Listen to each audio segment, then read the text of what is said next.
دو جہاں میں حکومت ہے ان کی، دو جہاں میں حکومت ہے ان کی، جو بھی ہے وہ حبیب خدا کا، جو بھی ہے وہ حبیب خدا کا، دو جہاں میں حکومت ہے ان کی، دو جہاں میں حکومت ہے ان کی، دو جہاں میں حکومت ہے ان کی، دو جہاں میں حکومت ہے ان کی، جو بھی ہے وہ حبیب خدا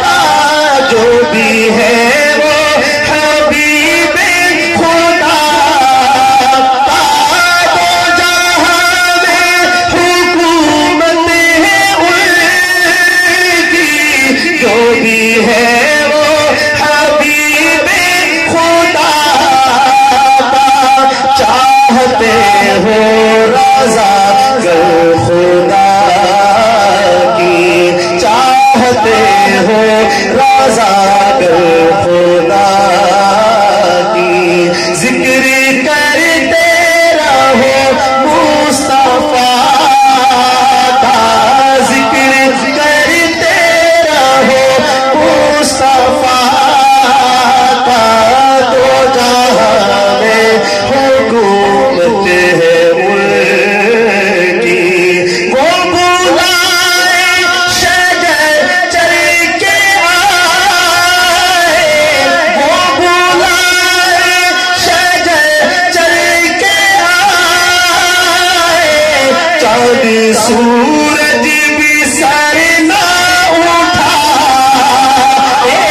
چاند سورج بھی سر نہ اٹھائے، وہ بلائے شجر چل کے آئے، چاند سورج بھی سر نہ اٹھائے، بادشاہ کو نہ خاطر میں لائے، بادشاہ کو نہ خاطر میں لائے، ہے یہ رتبہ نبی کے گدا کا، ہے یہ رتبہ نبی کے گدا کا، دو جہاں میں حکومت ہے ان کی، خمسدوں بے کسو بے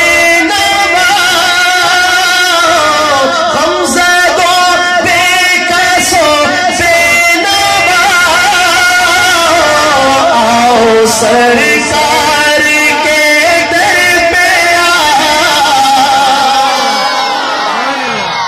ملے گا کیا، ملے گا کیا، سرکار کے در پہ آنے سے ملے گا کیا؟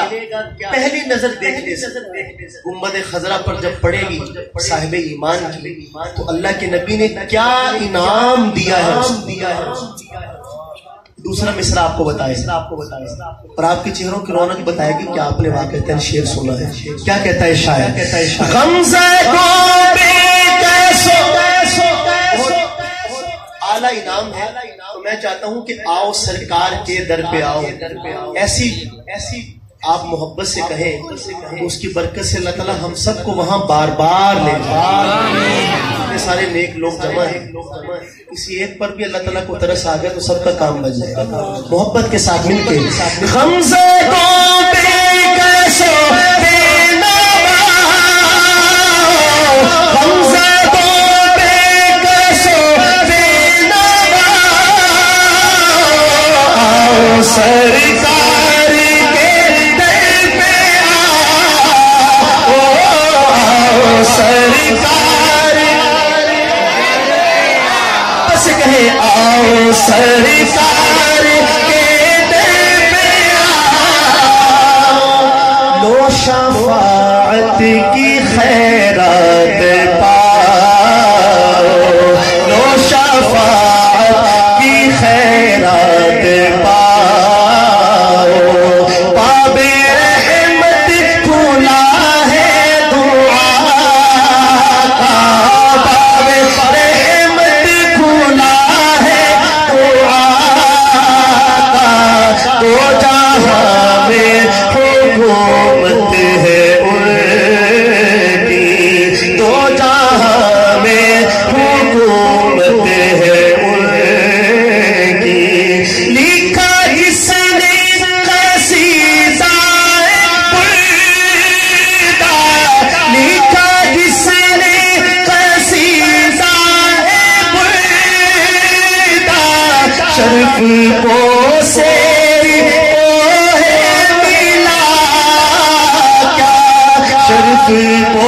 سیری ملا کیا. نام ہے ان کا شرف الدین بوصیری. ساری زندگی بادشاہوں کے قصیدے لکھے اور بادشاہوں بھی انعامات سے نوازا، لیکن آخر عمر میں فالج ہو گئے اور بادشاہوں نے بھی چھوڑ دیا جیسا کہ ان کی عادت ہے. تو اس بیکاری کے زمانے میں خیال آیا کہ بادشاہوں کے قصیدے تو بڑے لکھے، زندگی کھپا دی اس کام میں، سرکار دو عالم کے بارے میں بھی کچھ لکھا ہوتا. تو بس یہ خیال دل میں آنا تھا کہ فوراً دماغ متوجہ ہوا، دل سے صدا آئی اور آقا کے بارے میں ایک شاندار قصیدہ لکھا، لیکن کسی کو سنایا نہیں، دل. تو رات کو سوئے تو سرکار دو عالم صلی اللہ علیہ وسلم کی خواب میں زیارت ہو گئی. آپ نے فرمایا بوصیری آج تم نے میرے بارے میں جو قصیدہ لکھا ہے مجھے سناؤ. تو بوصیری کہنے لگا کہ یا رسول اللہ فدا امی و ابی، آپ کو کیسے معلوم؟ تو آپ نے فرمایا ہمارے بارے میں کوئی تڑپ رکھے اور ہمیں خبر نہ ہو. سبحان اللہ، کیسے ممکن ہے؟ ہمیں خبر دی جاتی ہے. تو بوصیری کہتے ہیں کہ میں نے اپنا وہ سارا قصیدہ رسول پاک کی بارگاہ میں پیش کیا. تو آپ نے میرے پورے جسم پر ہاتھ پھیرا، مبارک ہاتھ. اس نے یوسف دم عیسیٰ ید بیضا داری آج خوباں ہما دارن تو تنہا داری. ہمارے آقا کی شان ہے. ہاتھ پھیرا اور کہتے ہیں مجھے ایک چادر عنایت خواب میں. جب بیدار ہوا کہتے ہیں کہ پورے جسم پر فالج کا نام و نشان نہیں، اور وہ جو چادر عنایت فرمائی تھی وہ بھی میرے پاس موجود تھی. اسی وجہ سے ان کے لکھے گئے اشعار کو قصیدہ بردہ کہا جاتا ہے. کیا کہا جاتا ہے؟ بردہ چادر کو کہتا ہے. نسبت ہوگی رسول پاک صلی اللہ علیہ وسلم کی ذات کے ساتھ.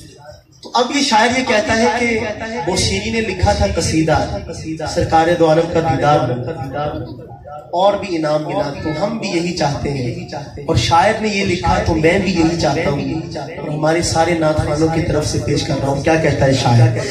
لکھا جس نے قصیدہ بردہ، لکھا جس نے قصیدہ بردہ، شرف کو سیری شرف کو سیری ملا کیا. عید آقا کی چادر کا تحفہ، عید آقا کی چادر کا تحفہ، یہ سینہ ہے نبی کی ثنا کا، یہ سینہ ہے نبی سنا کا. چاہتے ہو رضا گر خدا کی، چاہتے ہو رضا گر خدا کی. فرشی پر تم صلی اللہ کی، فرشی پر تم صلی عرش پر ہے صدا مرحبا کی، عرش پر ہے صدا مرحبا کی. چار سو روشنی مصطفیٰ کی، چار سو روشنی مصطفیٰ